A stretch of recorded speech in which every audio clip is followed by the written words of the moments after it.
Cookery சேனலை பார்த்து யார் வேணாலும் சமையல் பண்ணலாம். ஆனா சுவையான சமையல் பண்றது எப்படி? நான் இதயம் நல்லெண்ணெயில சமையல் பண்றேன். ஆஹா ஓஹோன்னு பாராட்டுறாங்க. நீங்களும் இதயம் நல்லெண்ணெயில சமையல் பண்ணுங்க, பாராட்ட வாங்குங்க. தினம் தோறும் வாங்குவே இதயம் இதயம். உணவுப் பொருள் வியாபாரிகள் சங்கத்தின் 80வது ஆண்டு விழாவிற்கு நான் சார்ந்திருக்கும் பாரதிய ஜனதா கட்சியின் சார்பாக உங்களுக்கு எல்லாரும் எனது நல்வாழ்த்துக்களை நான் தெரிவித்துக் கொள்கிறேன். நீங்கள் எல்லோரும் இங்கே வியாபாரிகளாக அமர்ந்திருக்கிறீர்கள். நான் ஒரு வியாபாரியின் மகனாக உங்கள் முன்னால் பேசிக் கொண்டிருக்கிறேன். அதனால எங்க அப்பாவும் ஒரு பலசரக்கு கடை வைத்திருந்த ஒரு வியாபாரி தான்.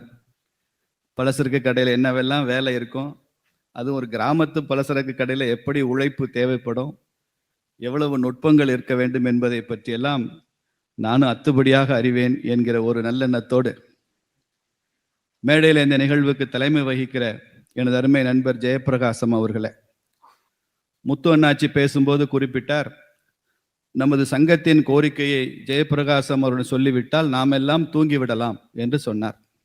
நீங்க தூங்கிடலாம், அவர் எங்களை தூங்க விட மாட்டார். ஜேபிகிட்ட இருந்து போன் வந்தாலே என்ன கோரிக்கை சொல்லுவாரோ, அதுக்கு எத்தனை ஃபைல் கோப்புகளை தூக்கி கொண்டு வந்து பார்ப்பாரோ, அதற்கப்புறம் அதற்கு எவ்வளவு அழுத்தம் கொடுப்பாரோ என்று அவரது ஒவ்வொரு ஃபோன் காலும் வரும்போது கொஞ்சம் திக்கு திக்குன்னு தான் இருக்கும். இந்த நிகழ்ச்சி நடப்பதற்கு முன்னதாக மாண்புமிகு நிதியமைச்சர் அவர்கள் ஒத்துக்கொண்ட பின்பு வரை இதுவரைக்கும் அவர் எனக்கு ஒரு 200 ஃபோன் பண்ணியிருப்பார். ஆனால் அவ்வளவு மெனக்கெடுவதனால்தான் இந்த நிகழ்ச்சி இவ்வளவு பிரம்மாண்டமாக சிறப்பாக நடக்கும். அவர்களுக்கு எனது வணக்கங்கள், வாழ்த்துக்கள். இந்த நிகழ்ச்சியினுடைய சிறப்பு விருந்தினர் மதுரையின் மகள், தமிழகத்தின் புதல்வி, இந்தியாவின் ஒரு வைர கிரீடம், எங்கள் அருமை நிதியமைச்சர். நான் அரசியல் களத்தில் இருப்பதனால கூடுதலாக ஒரு வார்த்தை சொல்றேன், தமிழகத்தின் 2ஆம் அம்மா. உங்களுக்கு 1-2 குழந்தைகள் இருக்கலாமா, ஆனால் தமிழகத்தில் உங்களுக்கு 1 கோடி குழந்தைகளுக்கு மேல் இருக்கிறார்கள். அவர்களை மதுரை மக்கள் சார்பாக நான் வருக வருக என்று இங்கே வரவேற்கிறேன். மேடையில் இதய முத்து அண்ணாச்சி இருக்காரு, சக்தி மசாலா இருக்காங்க. ஒரு முறை எழுத்தாளர் புதுமை பித்தன் எழுதினாரு, நம்ம நாட்டில் நல்ல எண்ணெயிலிருந்து நல்ல எண்ணம் வரைக்கும் எல்லாத்துலேயும் கலப்படம் ஆயிடுச்சு அப்படின்னு எழுதினார். ஒருவேளை இன்னைக்கு புதுமை பித்தன் இருந்திருந்தா நல்ல எண்ணத்துல கலப்படம் ஆயிடுச்சு, நல்ல எண்ணெய் தப்பித்தது இதயம் பிராண்ட் இருந்ததுனால என்று சொல்லியிருப்பார். முன் வரிசையில நிறைய பெரியோர்கள் அமர்ந்திருக்கிறார்கள். உங்கள் அனைவருக்கும் எனது வணக்கங்களை சொல்லி ஒரு சில கருத்துக்களை நான் சொல்கிறேன். நமது நாடு சுதந்திரம் அடைந்திருந்து பணிபுரிந்த பல தசாப்தங்கள், டிகேட்ஸ் என்பது வேறு. ஐயா மோடி அவர்கள் 2014 பிரதமராக பொறுப்பேற்ற பின்பு இந்த நாட்டினுடைய திசை வழியும் இலக்கும் இதனுடைய வீச்சும் வீரியமும் முற்றிலும் வேறு என்பதை புரிந்து கொண்டவர்களால் தான் இந்த ஜிஎஸ்டிலாம் ஏன் இப்படி மாற்றம் வந்திருக்கிறது என்பது தெரியும். இப்போது நடந்திருப்பது ஜிஎஸ்டி ரிஃபார்ம்ஸ் என்று பேசுகிறோம். அப்படிதான் ஊடகங்கள் எல்லாம் செய்தி வருகிறது. அரசாங்கமே கூட ஜிஎஸ்டி ரிஃபார்ம்ஸ் என்று தான் சொல்கிறார்கள். ஆனால் உண்மையில் இதை முழுவதுமாக புரிந்து கொண்டவர்கள் தான் இது ரிஃபார்ம்ஸ் இல்லை, ரெவல்யூஷன் என்று தெரியும். இது ஜிஎஸ்டி ரெவல்யூஷன். இது வெறும் சீர்திருத்தம் என்ற வார்த்தையில சொல்லிவிட்டு போய்விட முடியாது. இப்போதான் மாண்புமிகு நிதியமைச்சர் அம்மா அவர்கள் 12 லட்சம் ரூபாய் வரை வருமான வரி விலக்கு கொடுத்து விட்டு இன்னைக்கு மதுரைக்கு இங்க வந்திருக்கிறார். நாம் எல்லாம் மகிழ்ச்சியாக கை தட்டலாம், அவ்வளவு பெரிய விஷயம். 12 லட்சம் ரூபாய்க்கு வருமான வரி விலக்கு. ஒரு 20-30 வருஷத்துக்கு முன்னால நீங்க எல்லாம் ஒரு டைம் டிராவல் பண்ணி பார்த்தீங்கன்னா தெரியும், இந்த தேசத்துல 90% மேல இன்கம் டாக்ஸ் இருந்த காலம் எல்லாம் உண்டு. வரி கட்டக்கூடாது என்று தீர்மானித்து கொண்டே இருந்து வரியை எப்படி ஏய்ப்பது என்று நினைக்கிறவர்கள் மத்தியில வரி கட்டுவதை பெருமையாக்கியவர்கள் மாண்புமிகு நிதியமைச்சர் நிர்மலா சீதாராமன். எனது நண்பர் ஒருவர் MBA IIMல ப்ரொஃபஸர் இருக்கிறவர் சொல்லுவார், ஏன் இந்தியர்கள் வரி கட்ட மாட்டேங்கிறாங்க, ஏன் இந்தியர்கள் வரி கட்ட மாட்டேங்கிறாங்க? 1000 வருஷமாவே alien kings, alien rule, alien kingdom. நமக்கு வரி போட்டாலே ஒரு அந்நியன் தான் நமக்கு வரி போடுவான்னு இந்தியன் ஜீன்ல ஏறி போச்சு. முன்னால முகலாயர்கள் வரி போட்டாங்க, ஆங்கிலேயர்கள் வரி போட்டாங்க, போர்ச்சுகீயர்கள் வரி போட்டாங்க. இப்படி வெளிநாட்டு மண்ணும் வந்த வரி வரியா போட்டதுனால வரினாலே ஒரு அந்நியன் போடுவது, அதை கட்டக்கூடாது என்கிற எண்ணம் தான், ரெசிஸ்டன்ஸ் தான் இந்தியன் பிளட்ல இருக்கு. அந்த ரெசிஸ்டன்ஸை மாற்றி மகிழ்ச்சியாக வரி கட்டுகிற குடிமக்களை உருவாக்கி இருக்கிறவர் நரேந்திர மோடி. இன்னைக்கு வரி கட்டுவது என்பது ஒரு பெருமையாக இருக்கு. மோடி ஐயா வருவதற்கு முன்னால வரி கட்டுறதுன்ற பேச்சு இல்ல, சரி கட்டுறது தான் அரசியல. மாண்புமிகு அம்மா அவர்கள் கவனத்துக்கு சொல்றேன், 2 வகையான வார்த்தை உண்டு வியாபாரத்துல. ஒண்ணு வரி கட்டுறது, இன்னொன்னு சரி கட்டுறது. ஜிஎஸ்டி வருவதற்கு முன்னாலையும் சரி கட்டுவதுதான் நடந்து கொண்டிருந்தது. எந்த மாநிலம் எந்த பொருளுக்கு எவ்வளவு வரி விதிக்கும், எவ்வளவு வரி விதிக்கும் என்று சொல்லி எப்படி எல்லாம் லாபி பண்ணுவாங்க, கார்டல் உருவாகும், அது கல்லா கட்டுவாங்க என்பதெல்லாம் மாற்றி 17 வகையான மறைமுக வரிகளை மாற்றி அதை ஜிஎஸ்டி என்ற வரிக்குள்ள கொண்டு வந்த மாபெரும் புரட்சியாளர் ஐயா நரேந்திர மோடி அவர்கள். பல பேரும் தமிழ்நாட்டில் ஜிஎஸ்டியை ஒரு புதிய வரியாக சொன்னாங்க. அரசாங்கம் வரி போட்டுருச்சு, மோடி வரி போட்டாரு, ஜிஎஸ்டினாலதான் விலை கூடுது, ஜிஎஸ்டினாலதான் பிரச்சனை. சாதாரண ஏழை எளிய வர்த்தகர்களை எல்லாம், நடுத்தர வர்த்தகர்கள் எல்லாம் ஏமாத்துனாங்க, அச்சுறுத்தினாங்க அரசியல்ல. ஜிஎஸ்டி என்பது புதிய வரி அல்ல, புதிய வரி விதிப்பு முறை. ஒரு காலத்துல உற்பத்தி வரி 35%, சேல்ஸ் டாக்ஸ் 15%, 50% வரி கட்டிய காலம் உண்டு 1984 வரைக்கும். இன்னைக்கு நடந்திருக்கிற இந்த வரி புரட்சி எல்லாம் பார்த்தால் அப்படியே மயங்கி விழுந்துவாங்க நம்ம முன்னோர்கள் எல்லாம். மதுரையில் மாத்திரம் ஜிஎஸ்டி வரி வந்த பிறகு மாண்புமிகு நிதியமைச்சர் அவர்கள் எத்தனை கூட்டங்கள் மதுரையில, விருதுநகர்ல, திண்டுக்கல்ல பேசியிருக்காங்கன்னு தெரியும். சென்னையில, கோவையில சாதாரண வர்த்தகர்களை சந்தித்து அரசாங்கம் என்ன நினைக்கிறது, நீங்க என்ன பிரச்சனை எதிர்பார்க்கறீங்க, இது சாதாரண விஷயம் தானே என்று ஒதுக்க மாட்டாங்க. இதே மதுரையில ஒரு 7 வருஷத்துக்கு முன்னால ஒருத்தர் ஒரு பிளாஸ்டிக் பையில ஒரு இட்லி மாவை அப்படி கொண்டு வந்து, இந்த இட்லி மாவுக்கு வரின்னு சொன்னார். ஒரு மத்தியில் ஆளுகிற மத்திய அமைச்சருக்கு முன்னால ஒரு இட்லி மாவு, அந்த இட்லி மாவை கூட மேடம் அவர்கள் ரொம்ப சீரியஸா எடுத்துட்டு அதை இங்க இருந்து சென்ற பிறகு அந்த இட்லி மாவிற்கு என்ன செய்ய வேண்டுமோ என்று செய்தார் என்றால், உணவுப் பொருள் வியாபாரிகளுக்கு இந்தியாவினுடைய வரி விதிப்புல, வரி சீர்திருத்தத்துல மதுரைக்கு ஒரு பெரிய பங்கு இருக்கிறது என்று நான் மகிழ்ச்சி அடைகின்றேன். அந்த அளவிற்கு மக்களுடன் உரையாடுகிற ஒரு அரசாங்கம், மக்களுடன் கலந்து பேசுகிற ஒரு அமைச்சர், அன்றாட வாழ்வில் மக்களது குடும்பத்துல என்னெல்லாம் பிரச்சனைகள் இருக்கும் என்று புரிந்து கொண்ட ஒருவர் இன்னைக்கு மத்திய நிதியமைச்சராக இருக்கிறார் என்பதுதான் நமக்கு எல்லாம் பெருமை.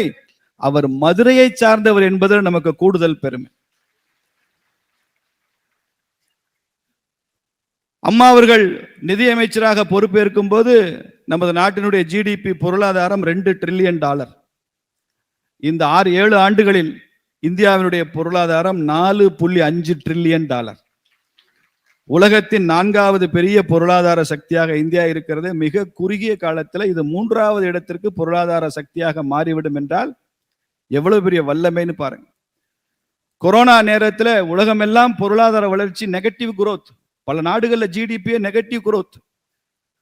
ஆனால் அந்த கொரோனா காலகட்டத்திலும் கூட 2-3 ஆண்டுகள் அவ்வளவு கடுமையான லாக்டவுன் இருந்த போதும் கூட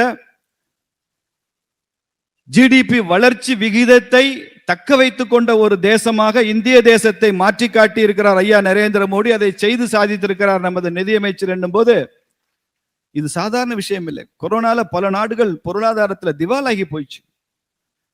ஒரு புதிய உலக ஒழுங்கு, நியூ வேர்ல்ட் ஆர்டர் வந்துருச்சுன்னு சொல்றாங்க கொரோனால. பாரதம் அப்படிப்பட்ட தேசமாக இருக்கு.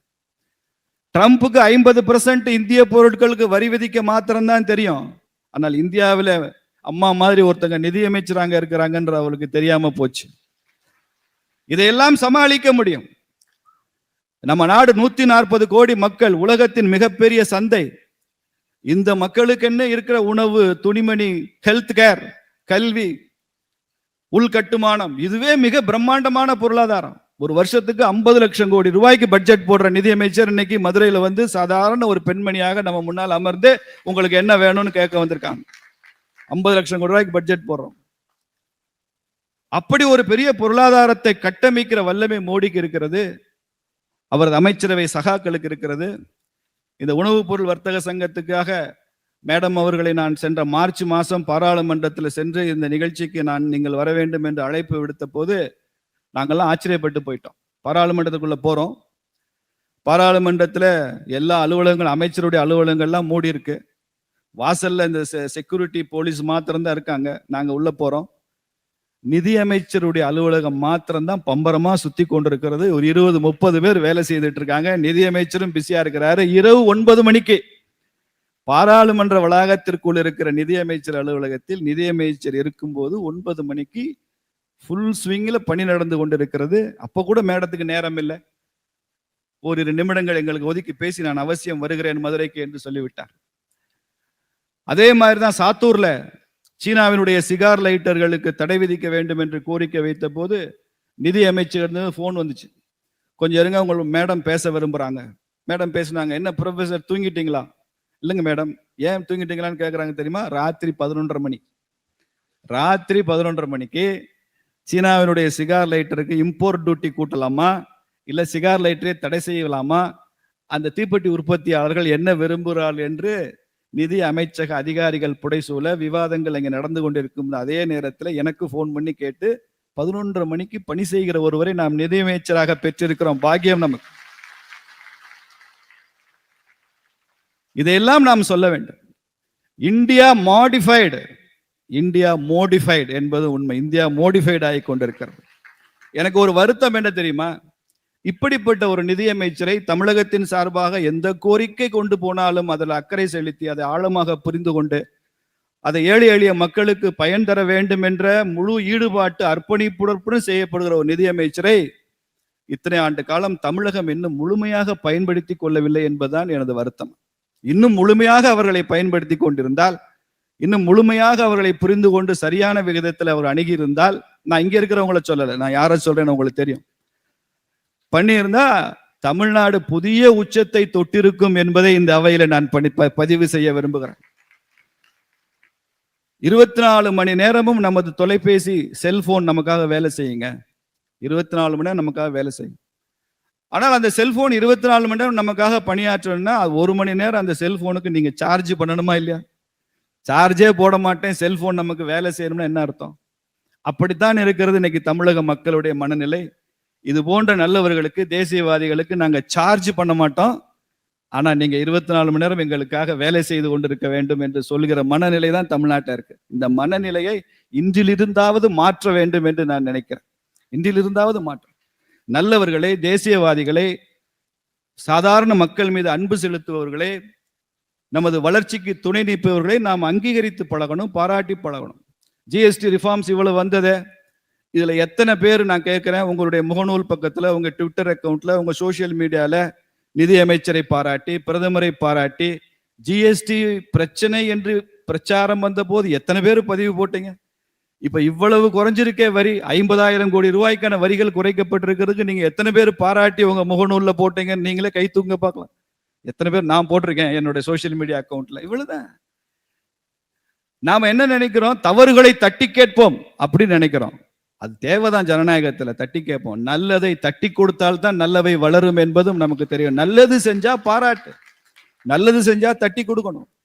அதை நாம் செய்ய வேண்டும். அப்படிப்பட்ட ஒரு உறுதியை நாம் இங்கே எடுத்துக்கொள்ளணும். நிதியமைச்சர் அவர்கள் தொடர்ந்து அவர்கள் மதுரையின் மீது அன்பாக இருப்பதற்கு, மதுரை மக்களின் கோரிக்கையெல்லாம் செவி மடுப்பது கேட்பதற்கு, அதை முன்னின்று செய்வதற்கு, அவங்க என்னெல்லாம் மதுரைக்கு செஞ்சாங்கன்னு சொன்னேன்னா இந்த அவை பத்தாது, இந்த 5 நிமிஷம் பத்தாது. அதை நாளைக்கு நான் கோவில்பட்டி கூட்டத்தில் கிடைக்கிற 5 நிமிடத்துல சொல்லலாம் என்று நிற்கிறேன். அவ்வளவு பண்ணியிருக்கிறாங்க இந்த மாதிரி. மதுரைக்கு மாத்திரமே நான் சொல்றேன், கோவை பகுதிக்கு தனி, சென்னைக்கு தனி, ஒட்டுமொத்த தமிழ்நாட்டிற்கும் சொல்லனா பட்டியலிட்டு கொண்டிருக்கலாம். நிதியமைச்சர் மாத்திரம் செய்தது, நான் மோடி அரசாங்கம் செய்தது தனியாக இருக்கு, பிரம்மாண்டமா இருக்கு. அப்படிப்பட்ட ஒரு நல்லவரை இந்த மண்ணுக்கு வரவழைத்து நிகழ்ச்சி நடத்திய உங்களை நான் பாராட்டுகிறேன். மேலும் மேலும் நிதியமைச்சர் அம்மா அவர்கள் மதுரைக்கு நீங்க வரணும், அடிக்கடி வரணும். 2-3 மாசத்துக்கு ஒரு தடவையாவது நீங்க வரணும். ஒரு நாள் எங்க கூட இருந்து எங்களை எல்லாம் நீங்கள் சந்தித்து உரையாடி எப்போதும் நீங்கள் செய்கிற இந்த பணிகளை திரும்ப திரும்ப நீங்கள் செய்ய வேண்டும் என்று உங்களை நாங்கள் தொடர்ந்து கட்டாயப்படுத்தி கொண்டுதான் இருப்போம், வற்புறுத்தி கொண்டுதான் இருப்போம். அந்த கஷ்டங்களை நீங்கள் ஏற்றுக்கொள்ள வேண்டும். மதுரை மக்களுக்காக நீங்க எப்போதுமே அதை செய்து கொண்டிருக்கிறீர்கள். பாரதி பாடினா, 1000 ஆண்டுகள் ஓய்ந்து கிடந்த பின் வாராது வந்த மாமணியை தோற்போமோ என்று பாடினார். 1000 ஆண்டுகள் இந்த தேசம் ஓய்ந்து கிடந்த போது வாராது வந்த மாமணியாக வந்தவர் தான் இந்த பிரதமர் ஐயா நரேந்திர மோடி அவர்கள். அவருக்கு செப்டம்பர் மாதம் 17ஆம் தேதி பிறந்த தினம். செப்டம்பர் 17 பிறந்தோம், இன்னைக்கு 19, 2 நாள் தான் ஆகுது. பிளேட்டட் பர்த்டே விஷஸ் சொல்றதுல தப்பில்லை. அதே மாதிரி ஜிஎஸ்டி ரிஃபார்ம் செப்டம்பர் 3ஆம் தேதி இரவு 10 மணிக்கு நிதியமைச்சர் அறிவிக்கிறார்கள். 11 மணிக்கெல்லாம் பிரஸ் இன்ஃபர்மேஷன் பியூரோ வெப்சைட்ல 75 கேள்விகள், அதற்கான பதில்கள் எல்லாம் போட்டு இரவோடு இரவாக ஜிஎஸ்டியை குறைச்சது மாத்திரமல்ல, அதுல என்னெல்லாம் சந்தேகம் வரும், என்னெல்லாம் தெரிந்து கொள்ள வேண்டும் என்று they are working overtime. Honorable Finance Minister could find 25th hour in her daily routine. 25வது மணி நேரத்தை கண்டுபிடிக்கிற ஒரு நிதியமைச்சர். அவரது வார காலண்டர்ல 8 நாள் இருக்கு. அவருடைய மாதம் மந்த்லி டேஸ்ல 32 நாள் இருக்கு அவங்களுக்கு. அப்படி உழைக்கிற ஒருத்தரை நாம பாராட்டி தாகணும். பிரதமருடைய பிறந்த நாளுக்காகவும் ஜிஎஸ்டியினுடைய புரட்சி செய்ததற்காகவும் பிரதமர் மோடி அவர்களுக்கும் நிதியமைச்சர் அவர்களுக்கும் நாம் எல்லாம் எழுந்து நின்று ஒரு ஸ்டாண்டிங் ஓவேஷன் கொடுக்க வேண்டும் என்று உங்களை அன்புடன் கேட்டுக்கொள்கிறேன். நமது பலத்த கரவொலி மூலமாக நமது பிரதமர் நரேந்திர மோடி அவர்கள் நீண்ட காலம் ஆயுளுடன் வாழணும், நமது நிதியமைச்சர்களும் நீண்ட ஆயுளுடன் நமக்கெல்லாம் தொண்டு செய்ய வேண்டும் என்று கூட்டு அன்னை மீனாட்சியை வணங்கி நிறைவு செய்கிறேன். நன்றி, வணக்கம்.